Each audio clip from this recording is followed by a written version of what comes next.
Vamos a darle este tiempo. Vamos a darle este tiempo al Señor. Bendito Padre Celestial, gracias por tu palabra que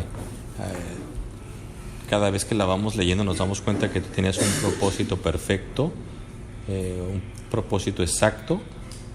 Entonces permítenos en lo individual y como grupo seguirte, aprender el uno del otro.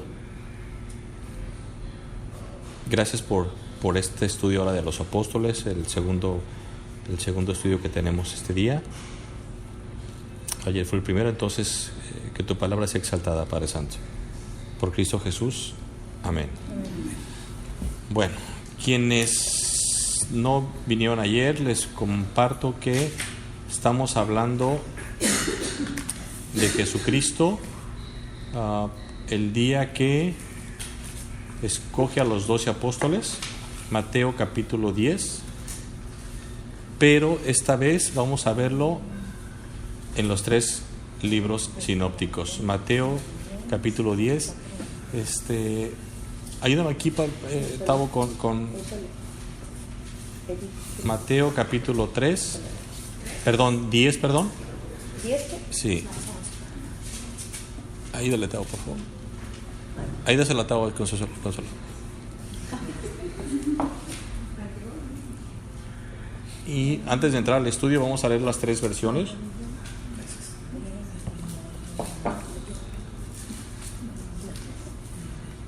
Vamos a hacer 3 lecturas para que estés atento, Tavo, por favor. Hay que compártela con el Señor, por favor. Es Mateo capítulo 10, versículo 1. Dice, entonces,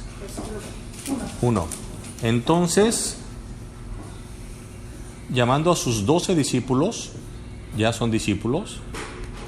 Entonces, antes de ser apóstol, había un requisito que era ser discípulo. Entonces, llamando a sus 12 discípulos, les dio autoridad sobre los espíritus inmundos, o sea, los demonios, para que los echasen fuera y para sanar toda enfermedad y toda dolencia.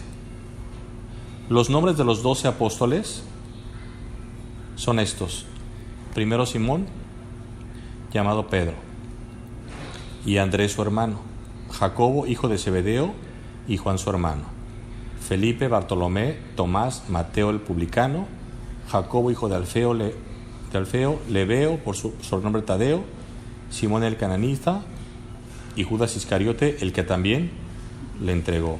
Vamos a ver un dato bien interesante al ratito. Ahora vamos a pasar a Marcos capítulo 3, es el siguiente libro. Marcos 3, versículo 13. Si es una palabra que dice el versículo, no regresen ustedes, yo voy a leer lo que dice Mateo. Dice, entonces llamando a sus 12 discípulos, ¿ok? Ahora vean cómo empieza Marcos. Marcos capítulo 1, Marcos 3, 16. Marcos 3, 13, dice, después subió al monte y llamó así a los que él quiso. 3:13. Mateo 3:13. Después subió al monte y llamó así a los que él quiso y vinieron a él. Es decir, sus apóstoles fueron escogidos por él. Y estableció a 12 para que estuviesen con él. ¿Para qué los escogió? Para que estuvieran con él. Queremos aprender las cosas de Cristo, tenemos que estar con Cristo. Pero vean qué hermoso, para que estuviesen con él y para enviarlos a predicar. Y que tuviesen autoridad para sanar enfermedades y para echar fuera demonios, a Simón, a quien puso por sobrenombre Pedro, a Jacobo, hijo de Zebedeo, y a Juan, hermano de Jacobo, a quienes se apellidó Boanerges, esto es, hijos del trueno, a Andrés, Felipe, Bartolomé, Mateo, Tomás, Jacobo, hijo de Alfeo, Tadeo, Simón el cananista, y Judas Iscariote, el que le entregó, y vinieron a su casa. Pero vean la gramática perfecta que usa en el versículo del 13 en adelante. Vamos a repetir. Después subió al monte y llamó así a los que él quiso, y llamó a los que Él quiso y vinieron a Él. Punto número 1, los llama. Punto número 2, vinieron. Y esa es recuerden que esa es la mentalidad judío-hebraica, era así. Se trabajaba mucho en paralelismos. Si ustedes leen Proverbios, es increíble la forma estructural que no se encuentra en ningún libro de la historia. ¿Por qué no se encuentra en ningún libro de la historia como en Proverbios? ¿Quién llegó a ser Salomón, según la Biblia? Estamos en Marcos 3:13, Jessica. ¿Quién, según la historia, ¿quién escribió Proverbios? Salomón. Y según la Biblia, ¿quién era Salomón? El rey. Pero ese rey tenía una característica. No, esa no es característica. Era el hombre más sabio del mundo. ¿Por qué fue el hombre más sabio? Porque era muy inteligente. Porque pidió sabiduría a Dios para dirigir. Porque le pidió sabiduría a Dios. No era un sabio a partir de la inteligencia misma del cerebro, porque para Dios una persona sabia no es el que sabe mucho, sino el que sabe aplicar la palabra de Dios. Dice que el principio de la sabiduría es ¿cuál? ¿Se acuerdan? El temor a Jehová. Dice Proverbios. Entonces, nosotros la sabiduría no implica no es medirnos con Einstein, no es medirnos con los más inteligentes, sino cómo aplicamos la verdad de Dios en nuestra propia vida y en el consejo hacia los demás. Por eso Dios usó usó pescadores, que quienes vivimos aquí en Puerto entendemos perfectamente que una característica de los pescadores es que es gente con un promedio de conocimiento muy bajo, y por eso Dios les da a ellos su sabiduría, para que después ellos fueran los que guiaran a la iglesia, partiendo de la sabiduría de Dios. Por eso el apóstol Pedro escribe 2 epístolas maravillosas, que son un tratado impresionante. Ustedes pueden... Pablo no me sorprende mucho, Apolos tampoco en Hebreos, porque Hebreos yo creo que es de Apolos dictado por Pablo, pero eran muy inteligentes. No así, Mateo también era muy inteligente, era un recaudador de impuestos, pero Pedro y Juan, Santiago, el hermano de Jesucristo, eran personas comunes y corrientes. Entonces, la sabiduría no es cuánto sabes, sino qué haces con lo que sabes que Dios quiere que hagas. Y entonces la vas aplicando a tu vida, y entonces la gente va empezando a cobijar. Por eso cuando una persona, quien sea de nosotros, damos un consejo bíblico, tenemos que descansar, porque obedece al Señor. Por eso me encanta algo que quienes venimos casi todos de una tradición católica, una expresión que a mí me gustaba mucho en la iglesia católica, que es de verdad hermosa, era que cuando acababan de leer la Biblia, ¿se acuerdan qué decían los padres? Que fueran en paz. No, esta es palabra de Dios. Esta es palabra de Dios. Y era la única parte hermosa, lo demás era pura cochinada. Era meterse en cosas que no les interesaba a la gente. Entonces, me encanta porque aquí Jesucristo le da la sabiduría. Por eso hay una parte que dice también que de lo vil escogió Dios. Entonces, nosotros tenemos que empezar a darnos cuenta de que si leemos la Biblia, miren, yo he visto programas en Discovery Channel que pueden durar 40 capítulos sobre Einstein y sobre quien quieran de inteligencia.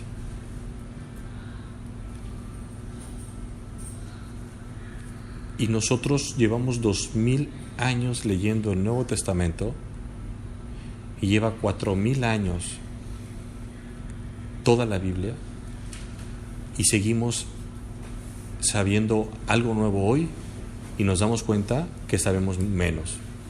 Y hoy aprendemos algo y nos damos cuenta que no sabemos mucho. y vas creciendo en el conocimiento, en lugar de decir voy dominando algo, te das cuenta que Dios es tan inmenso.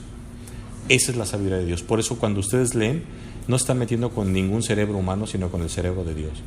Y créanme, eso es de temer. Versículo 14. Y estableció 12 para que estuviesen con él, esto me encanta, para que estuviesen con él y para enviarlos a predicar. Quienes hemos leído el Nuevo Testamento, podemos ver claramente que el primer viaje que les dijo a los apóstoles que hicieran solos, Juan Pablo, vete para allá, mi amor, por favor. Quienes estuvieron, quienes seguimos la cronología, Jesucristo no los mandó a ningún lugar solos, sino casi 3 años después de haber estado conviviendo con él. No los mandó luego. Entonces, por eso, ¿qué está diciendo este versículo? Algo maravilloso, que en este versículo está encerrando 3 años en esta fraseología. Hay 3 años encerrados aquí en este versículo. Dice, estableció a 12 para que estuviesen con él y para enviarlos a predicar. 15, y que tuviesen autoridad para sanar enfermedad, para echar fuera demonios. Ese es un tema bien interesante. Regresamos ahora a ver el mismo acto, pero ahora en Lucas, el siguiente evangelio. Ya vimos cómo lo dice Mateo. Para Mateo es importante que Cristo escogió a 12 personas. Para Marcos era importante decirle que el que los escogió, que escogió él a los que él quiso, y lo enfatiza. Y los escogió para que estuvieran con él. Eso es el énfasis de Marcos. Ahora vamos a ver lo que dice Lucas capítulo 6, versículo 12. 15, 12. 6:12, ¿no? 6:12. Y aquí Lucas nos va a dar un detalle que no nos dio ni Mateo ni Juan. En aquellos días, a ver, ayúdale a don Eliseo, por favor.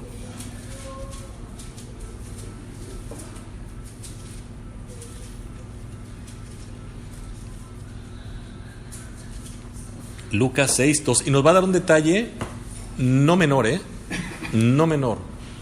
En aquellos días, Jesucristo, él fue al monte a orar y pasó la noche orando a Dios. Y cuando era de día, llamó a sus discípulos y escogió a 12 de ellos, a los cuales también llamó apóstoles. Lucas enfatiza y dice, miren, Jesucristo, antes de escogerlos, consultó al Padre. Cuando quieran tomar decisiones importantes en su vida, oren. Oremos al Señor. Señor, dame sabiduría porque quiero cambiar de trabajo, porque quiero ver si pongo esta empresa, porque quiero ver si hago este cambio, para ver si me vengo de Cuernavaca, para ver si me vengo del DF, para ver si hago las casas, todo. Resulta que nosotros tomamos decisiones y luego oramos. Ahora bendícelo, Señor. Ya tengo novio, dice una amiga por ahí. Yo no estoy volteando a ver a nadie. Alma, no puedes. Y después, ahora ya que lo agarraron, le dicen, es como yo cuando mi esposa se llama Alma. Y yo le dije al Señor, el almita para ti y el cuerpecito para mí. No, así estamos todos. Cuidado. O sea, vas a emprender un proyecto de vida, Raúl y Flor, oren. Porque ya estarán muy enamorados, pero es mejor que estén enamorados en la voluntad de Dios que enamorados fuera de la voluntad de Dios. ¿Y cómo van a aprender eso? De rodillas.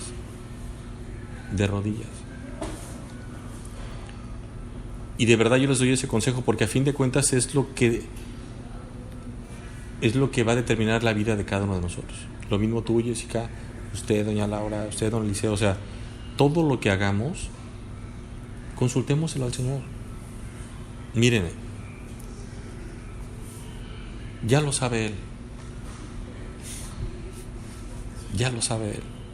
Pongámoslo en manos de Dios y de verdad, díganle a Dios: Señor, mire, yo pues ya estoy enamorada, ya estoy enamorado, pero híjole, prefiero, si no es tu voluntad, no sufrir.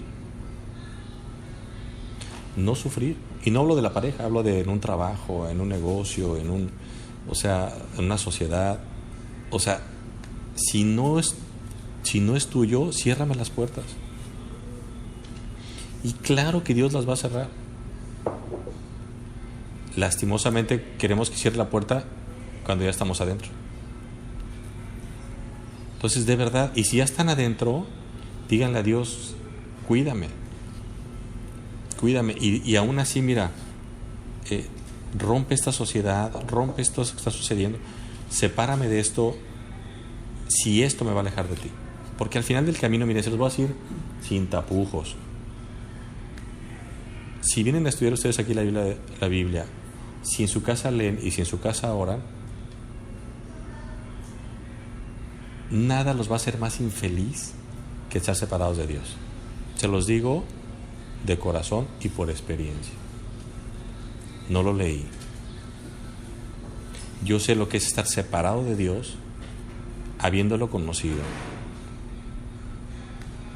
Yo estudié en un instituto bíblico y lo que me sobraba era conocimiento, pero lo que me faltaba era vida. No para vivir, sino vida santa.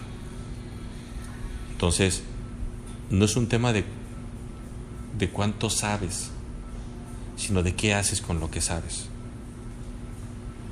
A mí de nada me sirve. Platicábamos con mi hijo ayer o antier, mi esposa y yo, y tuvo que disciplinarlo. Le quitó el privilegio de ir a una fiesta, ¿verdad? Porque en estas 2 semanas me ha llegado con 5 mensajes de la maestra de que tarea no terminada. Entonces, pues hablé con él y le dije: mira, no sé por qué no lo estás haciendo. Nunca pasaba eso antes, pero ya no quiero esos mensajes. Entonces, la próxima vez que tú me llegues con un mensaje, yo no voy a leer que dice tarea no terminada. Yo no voy a leer eso. Yo voy a leer: acabo de perder el privilegio de jugar tenis toda esta semana por no hacer la tarea, por no acabar el ejercicio de la escuela. ¿Sabes lo que yo voy a leer? Y no porque yo cierto le pregunto a la maestra y me dice que eres tú o 3 más los que lo hacen y que no acaban la tarea en clases, y 18 compañeros sí, entonces el problema eres tú. Entonces, y le dije: piensa en eso, porque a fin de cuentas el que va a perder los privilegios eres tú. No es un tema de castigo, es un tema de perder privilegios. Entonces, nosotros cuando sabemos algo de Dios y no lo hacemos, ¿qué dice la Biblia? El que sabe hacer lo bueno no lo hace. ¿Qué dice la Biblia? Ya pecó. ¿Qué dice la Biblia? Que ya es pecado, que es pecado. El que sabe hacer lo bueno y no lo hace, es pecado. ¿Cómo se llama ese pecado? ¿Se acuerdan? De omisión. O sea, te lo fallas. Okay. No, de omisión. Una cosa es comisión, o sea, que yo me comisiono a hacerlo, y otra cosa es que sabiendo que debo hacerlo, no lo hago. Omito hacerlo. Me hago a un lado. No lo hago. Entonces, cuidado cuando la gente decimos: es que no hago nada malo. Sí, pero si no haces lo bueno, también pecas. Y vamos a buscar ese versículo para que no nos quedemos con la duda, para que se lo aprendan de memoria.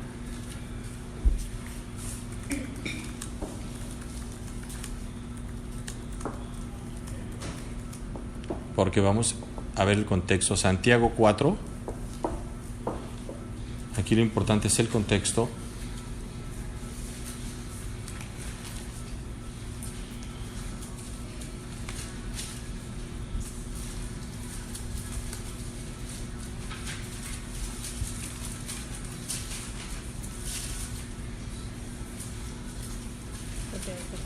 Santiago 4, y ahorita los mando.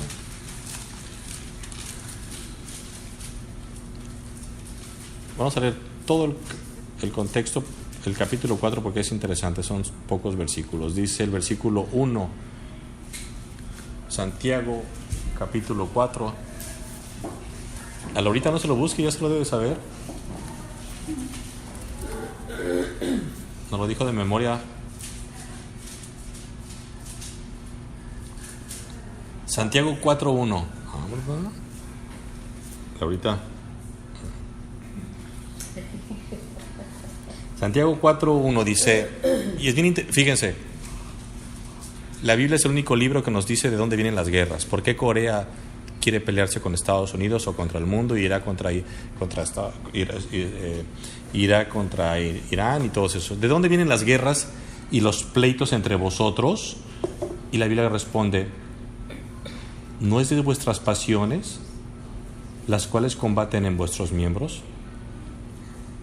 ¿No es acaso el coreano una estampa, quienes han visto su rostro, una estampa de yo puedo? Hazte para acá, mi amor. Llégase para acá, Juquila, para que pueda. No tapen la cara a Raúl.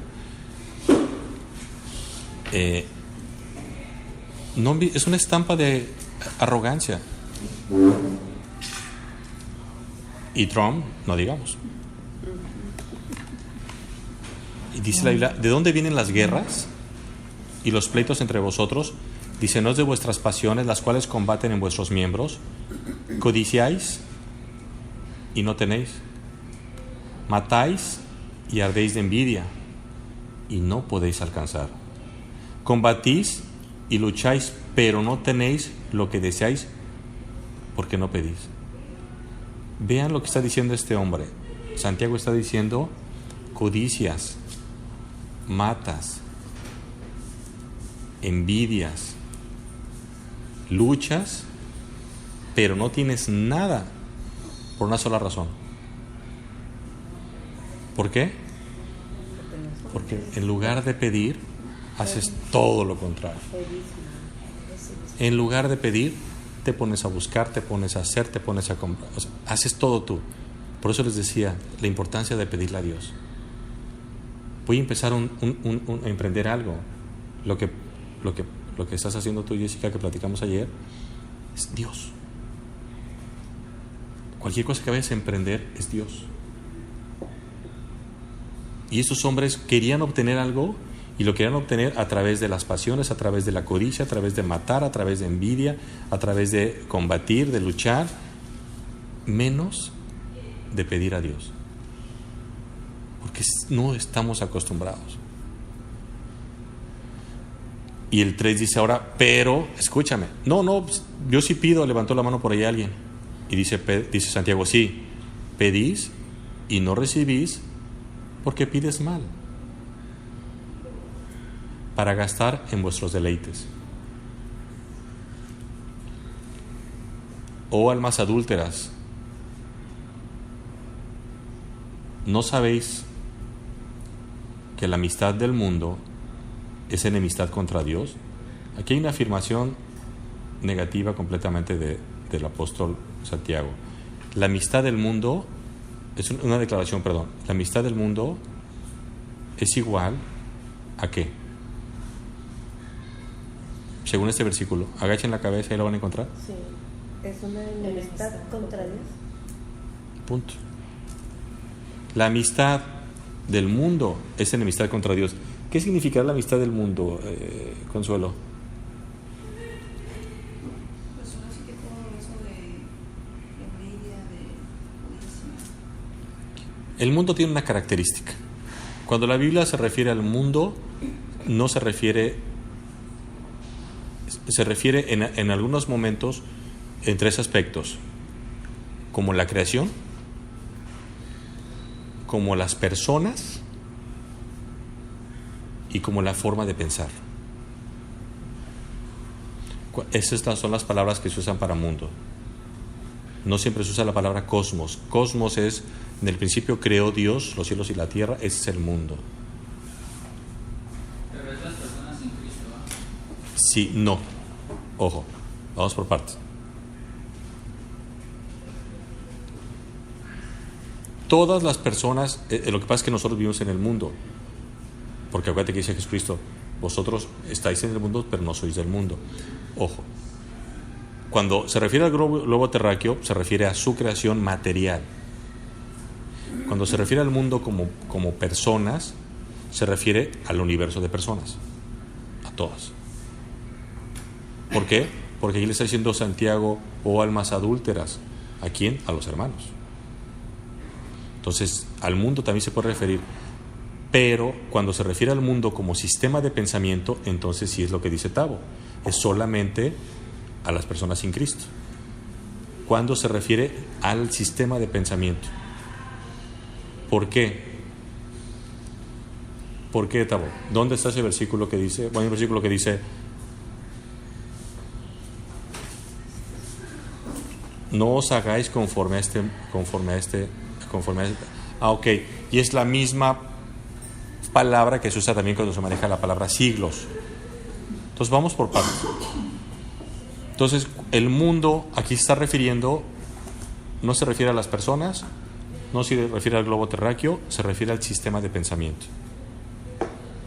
Por eso está diciendo la amistad del mundo, es decir, porque ¿cómo piensa el mundo? Totalmente contrario a Dios. El mundo piensa contrario a Dios.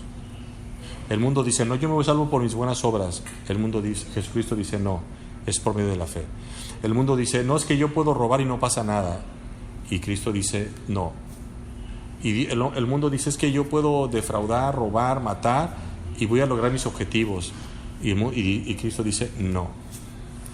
Por eso dice, no puedes ser amigo del mundo y creerte amigo de Dios. Por eso me encanta la gente que dice, es que yo no le hago daño a nadie.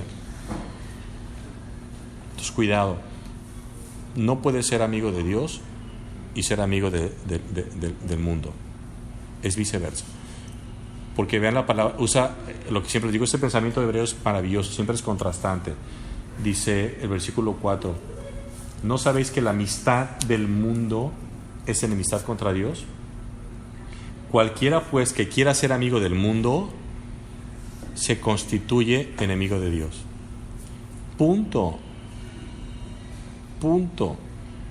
Que versículo 4, una cosa es la misericordia de Dios, la paciencia de Dios para, como decía, para darte pau.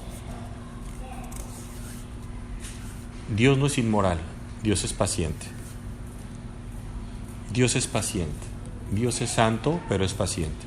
Por eso, cuando Él manda a morir a su hijo, es con esa intención de decir, es que si te dejo ir toda mi ira, ya estarías fumigado. Entonces el juicio de nosotros fue echado en Cristo. Versículo 5. ¿O pensáis que la Escritura, vean qué tremendo, o pensáis que la Escritura dice en vano? Miren, que les diga eso, o pensáis que la Escritura dice en vano, ¿qué les está diciendo? Ya lo saben, ¿no? Ya lo leyeron. Aquí dice, ¿no?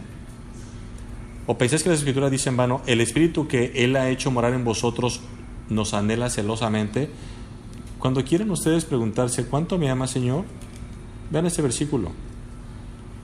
Los anhela celosamente. Anhela. Qué palabra tan bonita. Ay, qué bonito. Dice 6, pero Él da mayor gracia. Por esto dice, Dios resiste a los soberbios y da gracia a los humildes. Someteos pues a Dios y resistid al diablo y huirá de vosotros. Y nosotros queremos enfrentar al diablo solito. No ocupo someterme a Dios, yo solito puedo. Versículo 8, acercaos a Dios, ¿y qué dice? Y Él se acercará a vosotros. Pecadores, limpiad las manos, y vosotros los de doble ánimo, purificad vuestros corazones. ¿Quién es alguien de doble ánimo? Hoy sí, mañana no. Hoy siento que te amo, hoy no tanto. Hoy me levanto a las 6 de la mañana a orar, mañana, ay, qué flojera tengo.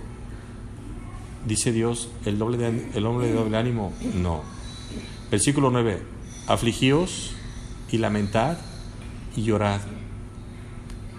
Vuestra risa se convertirá en lloro y vuestro gozo en tristeza. Humillaos delante del Señor y Él os exaltará. Miren, cuando Abraham, los que no saben, nosotros vivíamos en un departamento muy chico cuando tuvimos a Abraham, y Abraham dormía en la cuna de al lado, y todos los que lo han vivido seguramente, yo amaba ver a mi hijo dormido, o sea, porque lo tenía aquí al ladito en la cuna. Entonces yo verlo dormido era así como que, hijo, lo máximo que me podía pasar. Y no lo voy a decir yo, lo va a decir mi esposa. ¿Cómo despertaba Abraham? ¿Te acuerdas? Sonriendo. O sea, Abraham era verte y sonreír. Y nos encantaba despertarnos antes de él. Cuando despiertes mañana en la mañana, recuerda que Dios te anhela celosamente. Que Dios está esperando a que despiertes. Y Abraham nomás era sonreírnos, y ya más tarde sonreírse que ya estaba de este lado con nosotros. No le hagamos a Dios eso. No le hagamos que Dios nos vea despertar y nos vea andar a las prisas para irnos a trabajar, para irnos a la escuela, para irnos a arreglar, sin que le digamos a Dios, y no dejemos a Dios así como diciendo, te esperé 8 horas y te despiertas y no me das tiempo. No hagan eso. Y no usen la Biblia ni los estudios bíblicos en su casa para arrullarse. No es bonito. No lo merece Dios. Yo tengo una esposa que tiene una condición en esta casa, nada más una cosa: lo que me vayas a pedir antes de que me acueste, porque ya no la levantamos. Y eso nos ha enseñado de verdad a entender. Entonces tratamos de pedirle todo esto. Obviamente luego yo la chantajeo y le pido cosas, pero es importante que ustedes vean qué están haciendo con su tiempo con Dios. Por lo menos hoy estamos aprendiendo que Él no los ama solamente, nos anhela celosamente. Miren, creo que uno va aprendiendo con el tiempo. Un día, no sé, quienes somos papás tenemos esa experiencia, ¿no?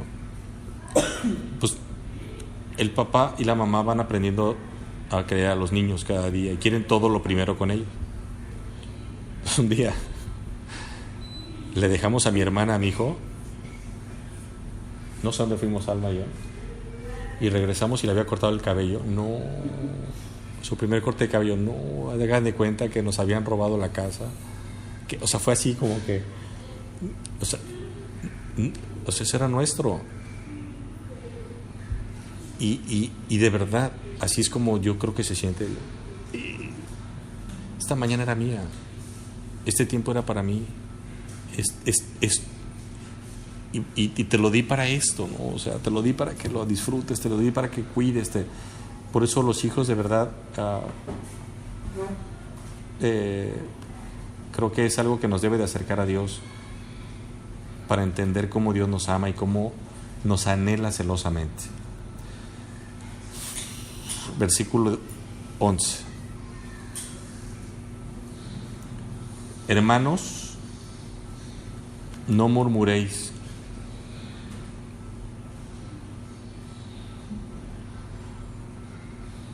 Los unos de los otros. El que murmura del hermano y juzga a su hermano, murmura de la ley y juzga a la ley. Pero si tú juzgas a la ley, no eres hacedor de la ley, sino juez. Uno solo es dador de la ley. Puedes salvar y perder. Pero tú, ¿quién eres que juzgas a otros? Versículo 13. Vamos ahora, los que decís, hoy y mañana iremos a tal ciudad.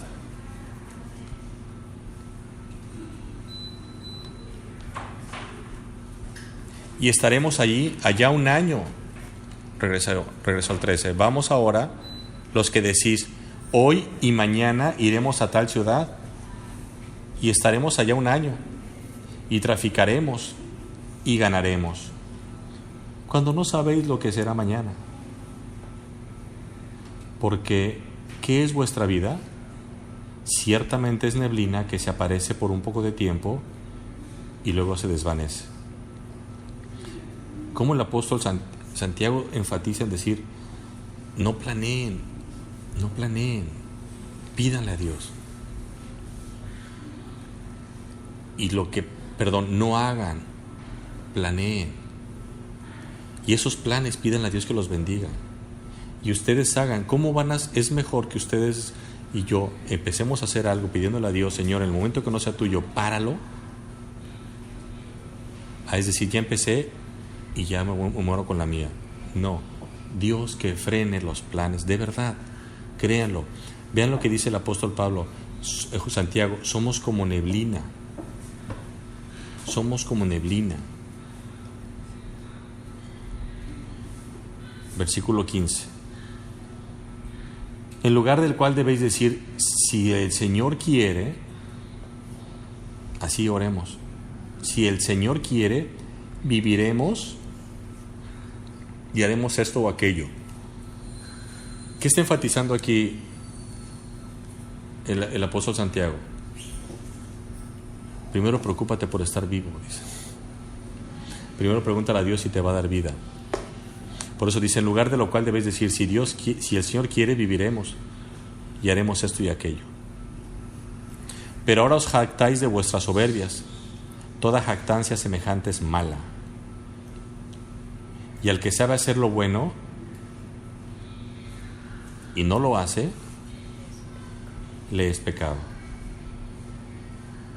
Miren,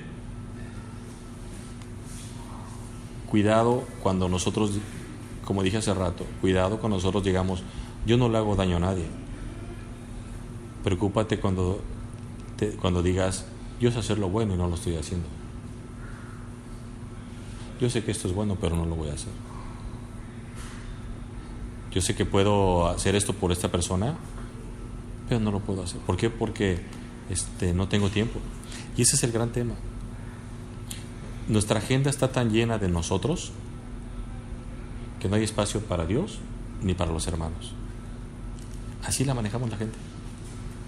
Así la manejamos, de verdad. Y yo en primer lugar. Nosotros tenemos que empezar a hacer las cosas al revés. La agenda de Dios primero y después lo demás. ¿De qué sirve? De verdad yo lo veo y digo, ¿de qué sirve tener éxito en la vida? Yo le decía a mi hermano Humberto, y me duele, de verdad, me duele que él no conozca al Señor. Yo le decía, tú eres un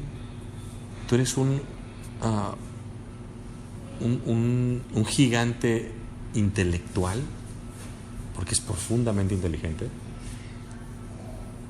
pero eres un enano espiritual. Eres insignificante, eres una hormiga espiritualmente. ¿Por qué? Porque no ocupas a Dios. Tu vida Dios no está en tu agenda. Y el tipo, imagínense, lleva la administración, es el contralor del Dorado. O sea, Sánchez Navarro. Entonces, y es una tristeza. Y tengo el otro hermano que pues no es analfabeta, pero nunca estudió, pero sabe leer y escribir, y que anduvo perdido en el mundo como todos los tuvimos, y el tipo está enamoradísimo de Dios. Y mientras mi hermano agrada a Sánchez Navarro, mi otro hermano vendiendo jugos agrada a Dios. Y volteas y dices, wow, ¿no? O sea, ¿cómo podemos estar tan metidos en el mundo que creemos que el éxito es llegar al lado de los poderosos y no al lado del que da el poder, que es Dios? Y platicando de los apóstoles, regresamos a Lucas, estábamos en Lucas, y entonces hoy hemos aprendido que vas a tomar una decisión en tu vida, o ya la tomaste, cúbrela de oración, consúltala con Dios. También nos dice Santiago, antes de planear, pregunta si tú quieres Dios, ¿qué opinas Dios? Pídele su opinión a Dios. Ojo, no le pidan su opinión sobre lo que ya saben declaradamente que no quiere. Señor, ¿me puedo echar este cigarrito de marihuana? Pues no. Creo que no.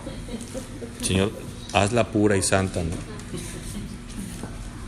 Señor, ¿puedo ser infiel a mi esposa?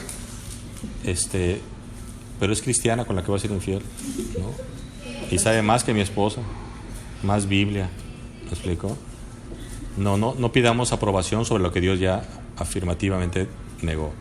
Versículo 12 otra vez. Lucas 6:12. Pues el capítulo es el número grande, el versículo es el número chiquito. Dice, en aquellos días Jesucristo, o sea, Él fue al monte a orar. 6:12. Y pasó la noche orando a Dios. Imagínense, Cristo pasó toda la noche orando para una acción. ¿Cuál acción? Escoger a 12. Y uno le traicionó. Pero inclusive Dios escogió a Judas. ¿Por qué, Adelita? ¿Por qué habrá escogido a Jesucristo a Judas? Ojo, mejor no le pregunto, mejor les digo. No, lo que pasa es que muchos... A ver. Para que se cumpliera la profecía. Miren, aquí hay un tema bien interesante. Quienes atentan contra las doctrinas de Dios, hay a dos personas que las hacen copartícipes de la salvación. Uno es a María. Porque María puede, unos dicen, es que podría haber dicho que no María y pues no queda embarazada. Pero el ángel no le fue a preguntar, ¿se acuerdan? El ángel le fue a decir lo que iba a suceder. Y otro que dicen que es copartícipe es Judas. Son doctrinas heréticas, por supuesto, ¿no? Dicen, es que si Judas no hubiera entregado a Cristo, pues no lo hubieran crucificado. ¿Cómo conciliamos esas dos cosas? La de María es sencilla, ¿no? Igual de Judas. No se le pidió permiso. ¿Cómo le dijo el ángel? María, llena eres de gracia. 2, Jesucristo escoge a Judas por una razón. Para darle 3 años para que se arrepintiera. Dice la Biblia que donde abunda el pecado, ¿cómo dice el versículo? Sobreabunda la gracia. Donde abunda el pecado, sobreabunda la gracia de Dios. Judas tuvo 3 años para arrepentirse, viendo los milagros de Cristo, viendo todo lo que hacía Jesucristo, viendo la santidad de Cristo. Y ahorita hago énfasis en Judas porque quiero terminar el estudio hablando sobre lo que la historia marca de qué pasó con los apóstoles después. Ayer hablamos un poquito de qué es lo que estaban haciendo, pero hoy quiero hablar un poquito sobre cómo fueron terminando. Curiosamente, la Biblia, de la única muerte que se encarga de decirnos cómo fue, de sus 12 apóstoles, es la de Judas. Es la única. Las demás son historia, que pueden tener sus rasgos de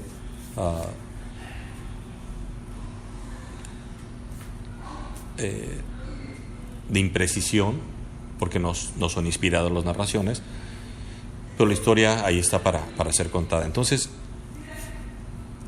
Dios, al escoger a Judas, le estaba diciendo: arrepiéntete. Entonces, Jesucristo no se equivoca, por supuesto, al escoger a Judas, pero sí para que sobreabundara la gracia sobre él. Por eso yo les decía ayer en el estudio que tanto que el problema de uno de los pecados de Judas, ¿cuál era? ¿Se acuerdan? La ambición del dinero. La ambición al dinero. ¿Y qué otra cosa? Que era ladrón. Porque dice la Biblia que extraía del dinero. Pero dice la Biblia, ayer lo dije en el estudio, que dice la palabra de Dios en Santiago también, que Dios no nos tienta más de lo que podamos resistir. O sea, Cristo lo hace tesorero, diciéndole a Cristo, yo sé que puede. ¿A quién era el tesorero ideal para Jesucristo? Mateo. ¿Quién? Mateo. Mateo. Mateo, ¿Por qué? recaudador de impuestos. Era recaudador de impuestos. Era judío también, No todos eran judíos. pero era recaudador. Todos eran judíos. No, recaudador. Pero era un recaudador. O sea, ¿saben? Y yo sé lo que se siente ahorita de eso, les voy a decir por qué. Bueno. Y lo digo, no sé cómo lo digo. Bueno. En un cabildo de otro país, se crea la dirección, la comisión de salud. No existía. Existía en general, pero no una... ¿Qué es cabildo? Lo digo nomás por figurar, nada que ver, por supuesto. La cabeza es el presidente y cabildo son la autoridad del presidente, los que le dicen al presidente qué es lo que tiene que suceder. Entonces, si en esta mesa yo digo, a ver, Juquila, mañana se viste de amarillo porque es el uniforme, y los 11 que están dicen no, aunque yo lo haya dicho, no sucede. Ese es el poder de cabildo, ¿ok?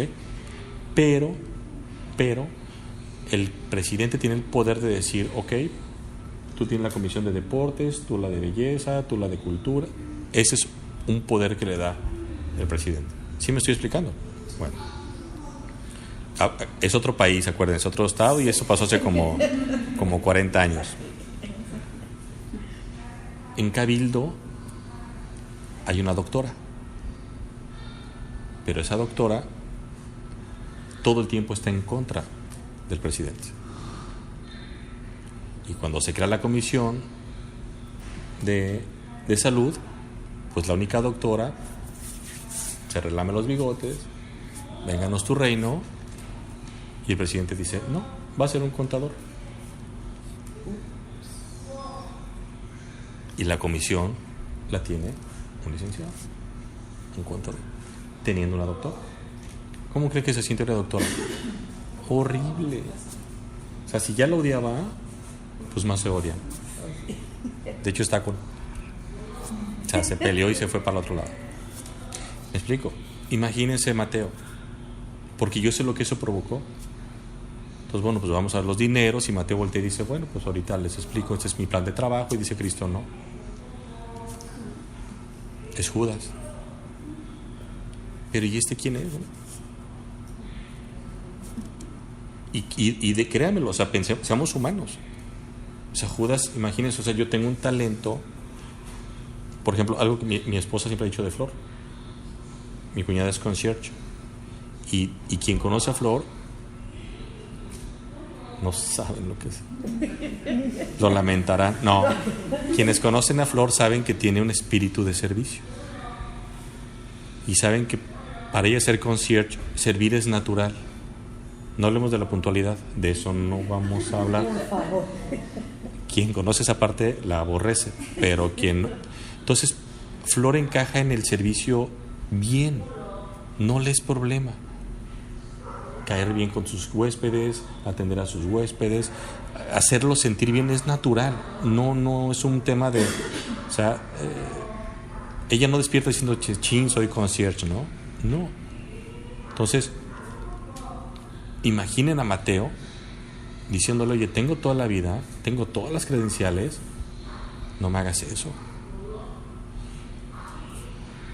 Y Santiago ya después voltea y dice, Cristo les dice, no puedes murmurar contra tu hermano. ¿Qué hago? El Señor está robando. Ya lo sé. Oye, Señor, pero ya lo sé. Pero ven, cuando te invité, ¿a qué lo invitó? ¿A qué los invitó Cristo? ¿A hacer qué?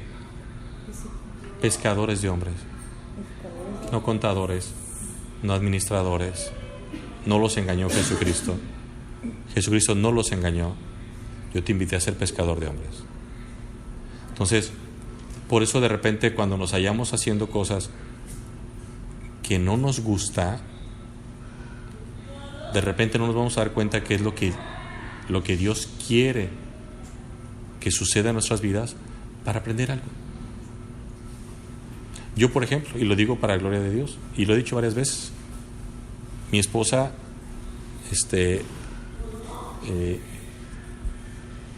a mí me da pánico verla como madre, porque no es muy cariñosa. De hecho, ninguna trasviña. Ahí te aviso, Raúl. Te mando un mail. No, o sea, de verdad era así como que ya les conté mi triste historia, que sigo ganando el Oscar, pero bueno. Entonces, cuando nace mi hijo, Alma se convierte no en una madre, en la mejor madre del mundo. Yo decía, wow. Yo decía, y se lo he dicho varias veces, mi amor, no manches, o sea, yo te tenía miedo, porque yo soy la buena onda. O sea, como yo padecí mucho de falta de amor, pues para mí ahora no iba a ser así. No, pues ni chance me da. Entonces, es bien bonito, pues. O sea, yo te puedo decir que es la mejor madre que pudo haber tenido Abraham, ¿no? Entonces, dejemos que Dios nos mueva como Él quiera, donde Él quiere. Pero ¿cómo lo vamos a saber? A ver, esa parte es bien importante. ¿Cómo vamos a saber lo que Dios? ¿Cómo vamos a saber si estamos haciendo lo que Dios quiere? Es muy sencillo. Punto número 1. No hay pasos, ojo, no es una fórmula. Punto número 1. Conozcan la Biblia. Por lo menos las partes gruesas de la Biblia. Dios es santo, Dios es puro, Dios es justo, Dios es todo lo bueno. Es decir, lo que hagan tiene que ser bueno.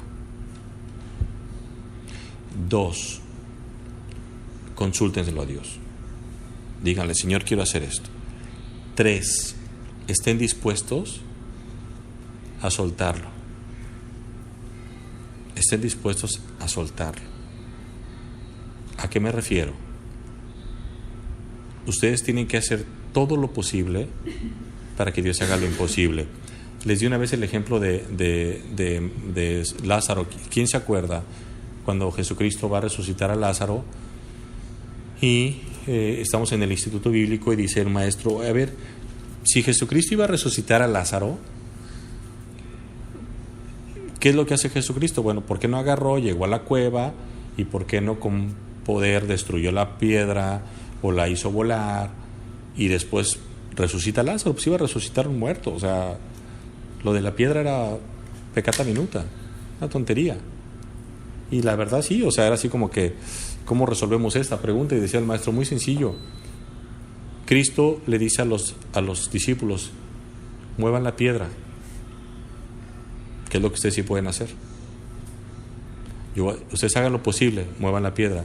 Yo hago lo imposible, resucitar a Lázaro. Entonces, ustedes tienen que hacer todo lo que están haciendo así igualitito, dispuesto a soltarlo. Pero una cosa sí les digo, si lo sueltan en el sentido de que Dios les cierra la puerta, Él les va a dar contentamiento. Él les va a dar contentamiento. No es un tema de duelo si realmente quiere ser la voluntad de Dios. ¿Por qué? ¿Cómo dice Romanos que es la voluntad de Dios, Sabo? Buena, agradable y perfecta. Y no conozco a nadie que esté enojado con lo bueno, con lo agradable y con lo perfecto. Vicky me decía hace ratito, me astillé y traigo una astilla enterrada. Quienes han estado astillados nada se compara a la satisfacción de sacarse una astilla, que hasta el cuerpo suelta una adrenalina que dices, híjole, qué rico. O sea, porque te duele algo chiquititito. O es cuando te corta el papel. Yo prefiero que me corte un vidrio que me corte un papel. Entonces, y después que estén dispuestos a soltar lo que Dios les quita, nos quita, porque eso es la realidad, también estemos dispuestos a multiplicar lo que nos da. Si yo veo que Dios sigue bendiciendo, y Dios sigue bendiciendo, y Dios sigue bendiciendo, multiplicarlo. Tengo este talento para hacer dulces como Adriana, bueno, ahora quiero aprender a hacer otra cosa, pero otra cosa que tenga que ver con este negocio, no algo que tenga que ser opuesto. Hoy sé hacer dulces, mañana puedo aprender a hacer, ya me di cuenta que los niños comen dulces, pues a lo mejor puedo aprender a hacer churritos naturales, pues aprende, y empiezas a crecer, y que Dios bendiga. Pues soy buena contadora, tengo mi hermano, el mismo del que hablo, que gana dineral, pero yo le decía a Humberto, agarra trabajos por fuera también, estás dejando de ganar dinero, y simplemente no. O Alma lo decía la semana pasada, le dijo a Abraham, órale, si negocias con el maestro las clases de tenis, que te las dé más baratas, te pago las clases. No, vas a tener más clases. Vas a tener más clases. Y Abraham dice, ¿cuánto le vas a pagar, mamá? 1,500. A mí se me hace buen precio. Se me hace un precio justo. No, está bien el precio, me dice yo. Claro, pues como no lo iba a desembolsar él. Entonces, y su mamá le dice, Abraham, tu papá es re buen negociador, yo re buena negociador, y tú saliste re malo.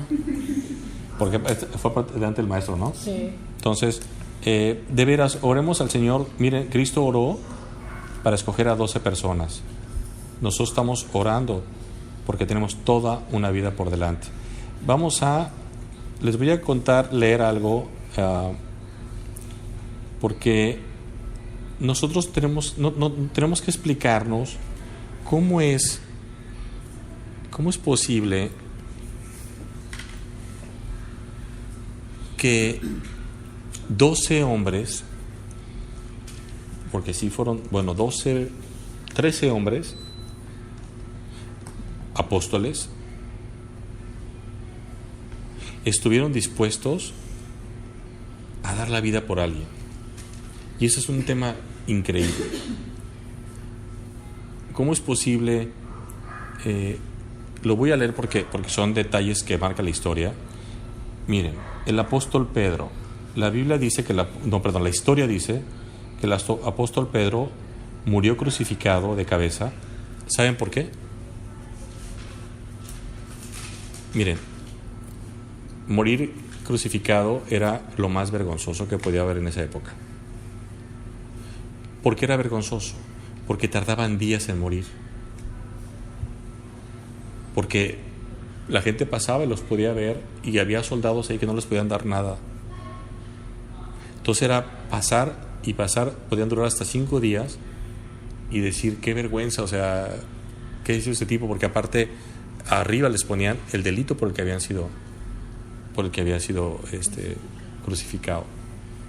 Entonces, el tema era vergonzoso, porque la gente podía apedrearlos, podía hacerles, no darles de comer, pero podía ir el familiar de la persona por la cual fue crucificado, por haber matado a alguien, por haber hecho algo, y podía pararse y decirles que tú lo hiciste, y me mataste, y me quitaste, y esto y el otro. Y era tormentoso eso. Por eso los romanos eran crueles. Bueno, el apóstol Pablo, cuando lo crucifican, él pide ser crucificado de cabeza. Pedro, pide ser crucificado de cabeza, porque él decía que no era digno de tener la misma muerte que había tenido su Señor. Por eso muere de cabeza. La Biblia dice que la historia cuenta que la cruz que tenía Jesucristo, por el tipo de muerte, era una cruz que tenía en la parte de los pies, en la parte de las pompis, un como asiento. Pero era un asiento que era engañoso, porque ¿qué era lo que hacía el asiento? como te estabas colgado completamente, los pulmones se te estiraban. Entonces faltaba la respiración. Entonces te medio sentabas y prolongabas tu muerte. Hasta que no podías, te colgabas otra vez y te empezabas a asfixiar. Entonces de verdad los romanos eran terribles. Por eso le sorprende al centurión cuando le entierra la estaca y lo ve muerto y dice, ya está coagulada la sangre. Pero ya estaba coagulada no porque tuviera toda su sangre, ya se había desangrado. Jesucristo recibió 30, la ley romana decía que eran 40 azotes menos 1, eran 39. Pero Jesucristo recibe los azotes, le ponen la corona, lo golpean, y lo siguen azotando mientras. Recuerden que Jesucristo no aguantó llevar la cruz, si saben esa parte. Jesucristo no llevó la cruz hasta donde lo mataron. Él cae y el centurión le dice, un soldado romano le dice, ay, ve y ayúdale. Y alguien cargó la cruz de Jesucristo. O sea, así de cansado estaba Jesucristo, de golpeado, de dañado. Dicen que Andrés, otro de los apóstoles, dice, murió en Acaya, en Grecia, el 30 de noviembre del año 60, es decir, 30 años después de que Cristo había muerto. Atado a un madero en forma de cruz, tras ser acusado de predicar el Evangelio y negarse a adorar ídolos paganos. Para hacerlo sufrir más, antes de matarlo, lo azotaron unos 21 hombres y luego le ataron las manos y los pies. Andrés tardó 2 días en morir y desde el madero se la pasó predicando a todos los que acudían a verle. En ningún momento se quejó, más bien elevó una oración a su Padre Celestial en la que expresaba que ya era hora de que su cuerpo fuera entregado a la tierra. Santiago recibió una penosa muerte al ser decapitado por orden del rey de Judea, Herodes Agripa I, 44 años después de Cristo. Antes de morir, oró a un paralítico y al llegar, oró para que sanara, y al llegar al lugar donde sería degollado, pidió un recipiente con agua para bautizar a Josías, quien también fue decapitado. Juan, el apóstol Juan, fue el último en morir. Tuvo la oportunidad junto a Pedro y a Santiago de presenciar la transfiguración de Jesús en el monte Tabor. Se hizo cargo de María luego de la muerte de Jesús. ¿Sí recuerdan eso, no? ¿Se acuerdan por qué Juan se encargó de María? ¿Era el último apóstol? No, porque Jesús le dice, madre, ahí está tu hijo, hijo, ahí está tu madre. Y Juan se encarga y cuida a María. Entonces, déjenme ver si me acuerdo. Jesucristo cuando nace en un pesebre prestado. Cuando muere, es sepultado en una tumba prestada de un hombre rico que era influyente, porque dice la Biblia que era una profecía que entre los ricos fue enterrado. Y en la cruz Jesucristo entrega a su madre, a Juan, entrega su capa a los soldados que echan suerte y entrega el reino a un villano al que le dice, el reino, hoy estarás en el reino. Y la interpretación de que Jesucristo muere en la cruz es teológicamente comprobada, porque la Biblia dice que el mundo lo rechaza y el Padre lo rechaza. Por eso queda suspendido. Por eso no muere pisando la tierra, porque el mundo lo odia y lo entierra, el Padre lo desampara. Por eso que la muerte de Jesucristo es el momento más crítico en la historia, porque es el momento donde Él, siendo el creador de todos, el Padre de todos, quien muere por todos, muere solo. Tan solo que el Padre lo abandona. Entonces, la tierra lo escupe, el cielo lo desampara, y gloriosamente al tercer día resucita solamente por causa nuestra. Entonces, por eso entendemos que estos hombres murieran así, porque no era un tema de tortura por tortura, era para no negar su fe. Hoy en día en Facebook se burlan de la fe de uno y te bloquean. No, allá te mataban, allá te decían niega al Señor. Entonces Juan es uno que él no muere como los demás. Se estima que Juan fallece tranquilamente a los 98 años en Éfeso, hacia el tercer año del reinado de Trajano, 100 años después de Cristo.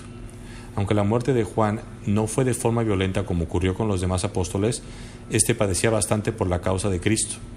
Relatan que en una ocasión, mientras se encontraba en misión en Roma, lo entraron en un caldero de aceite hirviendo, pero sobrevivió. De eso no hay evidencia histórica, pero se los comparto. Felipe es quien le anuncia a Natanael que había encontrado al Mesías. Permaneció en la región egipcia por 20 años, llevando el mensaje y siendo testigo de las maravillas de Dios con su pueblo. Se cree que Felipe fue apedreado por su fe en Hierápolis, ciudad y provincia de Frigia, donde posteriormente falleció crucificado a los 87 años y sus restos fueron trasladados a Constantinopla. Bartolomé. Varias versiones sobre su muerte. Unos dicen que fue crucificado con la cabeza hacia abajo, otros sostienen que fue decapitado y torturado por causa de su predicación en Armenia. Tomás. Se presume que el último periodo de su vida la pasó predicando en la India, donde fue martirizado. Le atravesaron el corazón con una espada en la India. Se encontraba misionando en estas tierras y el rey se opuso a que Tomás siguiera hablando de Dios, de su Dios, pero él no lo hizo. Por el contrario, llamó al rey idólatra y éste se enfureció y le quitó la vida. Mateo. El nombre Mateo proviene del griego Mataios, que significa regalo de Dios. Este también era conocido como Mateo. Era un hombre adinerado, vivía cómodamente y era conocido como un hombre listo de sobrados conocimientos, sabio y juicioso. El apóstol Mateo recorrió el oriente llevando la palabra de Dios, y Mateo evangelizó a los judíos durante 15 años, incluyendo posiblemente a los judíos de Etiopía. Se dice que murió en Etiopía luego de que le propinaron una herida en la espalda. Santiago. Le solían decir Santiago, hijo de Alfeo, y Jacobo, el menor. Se cree que perdió la vida en el año 62 después de Cristo, luego de ser arrojado desde lo alto de un templo por compartir con los hombres del pueblo que vivían lo que pensaban que era el Hijo de Dios. O sea, por haber predicado a Cristo. Al caer, llegaron hacia él y le propinaron varias pedradas y por último un golpe le destruyó el cráneo. Judas Tadeo, no Iscariote el que lo entregó. Vean qué tremendo. El nombre de Judas es de origen hebreo y significa alabanzas sean dadas a Dios. Mientras tanto, que Tadeo quería decir valiente para proclamar su fe. Los apóstoles Simón y Judas misionaron juntos en Babilonia, convirtieron a gran cantidad de gente, incluyendo el rey y personas adineradas. Cuando que Simón y Judas fueron martirizados y cuando un rey tuvo noticia de hechos, recogió sus cadáveres, los trasladó a la capital del reino y les dio sepultura en una magnífica y suntuosa iglesia que mandó a construir en su honor. Judas Iscariote, sabemos cómo muere, pero recordemos esto: su nombre significaba alabanzas sean dadas a Dios.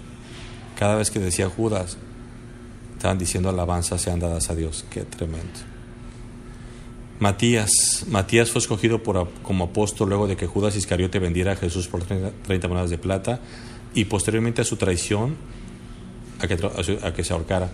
Matías fue elegido después de la muerte de Cristo y predicó en Judea. Era un hombre serio, prudente, con mucho conocimiento de la ley, dotado del don de la palabra, producto de su testimonio de vida, predicación de la palabra y realización de milagros. Una gran cantidad de personas conoció al Señor.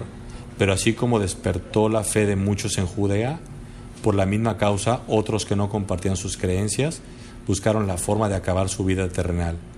Los judíos le dieron muerte de una forma brutal. Primero le lanzaron piedras y después le cortaron la cabeza. Su cadáver fue trasladado a Roma y posteriormente a Traveris. Cabe destacar que en el momento de su agonía no renegó, abrió sus brazos y encomendó su espíritu al Señor. Hasta aquí el estudio de hoy. Señor, te damos gracias por estos hombres.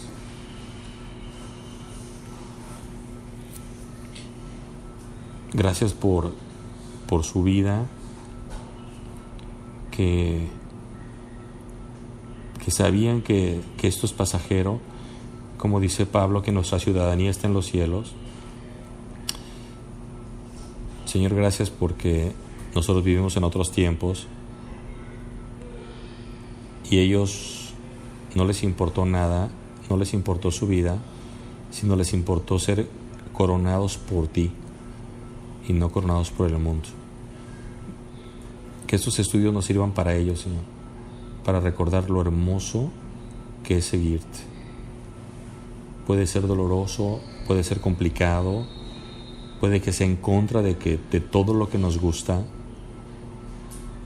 pero si lo que nos gusta está en el mundo, entonces por eso estamos en distancia contigo. Guárdanos del mal, Señor, y permítanos siempre estar cerca, orarte, compartirte nuestros planes, decirte lo que queremos hacer y estar dispuestos a soltar todo aquello que tú no bendigas y que tú no quieras. Y Señor, guárdanos de no hacer lo bueno, porque también eso es pecado. Por Cristo Jesús. Amén, Padre.